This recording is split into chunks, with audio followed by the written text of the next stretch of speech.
2019 বিশ্বকাপে বাংলাদেশ বনাম ইংল্যান্ডের ম্যাচ চলছিল কার্ডিফে। জফরা আর্চারের বলে বোল্ড হন সৌম্য সরকার, বল বেলে আঘাত হানার পর উড়ে যায় বাউন্ডারির ওপারে। এই ঘটনা মনে আছে হয়তো অনেকেরই। অদ্ভুত এই ঘটনা দেখে টিভি সেটের সামনে থেকেই বোঝা গিয়েছিল আর্চারের গতির ভয়াবহতা। মজার ব্যাপার হলো আর্চারের ওই বলটা ভয় ধরিয়ে দিয়েছিল সাকিব আল হাসানকেও। মঈন আলীর পডকাস্টে এসে সাকিব সেই ঘটনার স্মৃতিচারণ করেছেন। বলেছেন সৌম্য সরকারকে ওভাবে আউট হতে দেখে দুরু দুরু বুকে ব্যাটিংয়ে এসেছিলেন তিনি।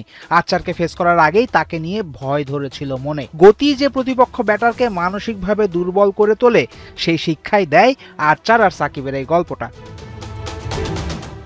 আমাদের দেশেও যদি এমন একজন বোলার থাকতো যে ভয় ধরাবে প্রতিপক্ষ ব্যাটারকে, এমনই ভাবছেন তো? আছেন আমাদেরও একজন, নাহিদ রানা। দুনিয়ারই সবচেয়ে দ্রুতগতির বোলারদের একজন, চাঁপাইনবাবগঞ্জের পেসার। সদ্য শেষ হওয়া বিসিএল ফাইনালে একটা ডেলিভারিতে রানা মনে করিয়েছেন আর্চারের সেই ঘটনা। শেরেবাংলা স্টেডিয়ামে বিসিএল এর ফাইনালে নিজের ফেস করা প্রথম বলেই রানার একটা বাউন্সার পান সাইফ হাসান। পরিমরি করে ব্যাট পেতে দেন মুখটা বাঁচাতে। এবার আপনার অবাক হওয়ার পালা। সেই বলটায় 4 রান পেয়েছেন সাইফ। বাউন্ডারির আগে মাত্র 1 ড্রপ পড়েছে সেই বলটায়। খানিক বাদে আরো একটা ডেলিভারি ড্রাইভ করতে গিয়ে এজ হয় সাইফ হাসানের। এই বলটাও স্লিপের মাথার উপর দিয়ে হয় 1 ড্রপে 4 রান। নিশ্চয়ই ধারণা করতে পারছেন রানার বলের গতি কতটা। প্রশ্ন আসতেই পারে, গতি কেন এত জরুরি? গতি জরুরি কারণ গতির সাথে অ্যাকুরেসি কখনোই ধোঁকা দেয় না বোলারকে।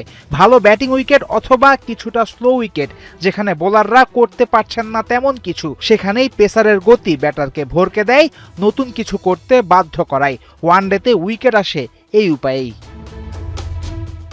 বাংলাদেশের বিপক্ষে আসন্ন ওয়ানডে সিরিজের জন্য আনকোরা একটা স্কোয়াড দিয়েছে পাকিস্তান।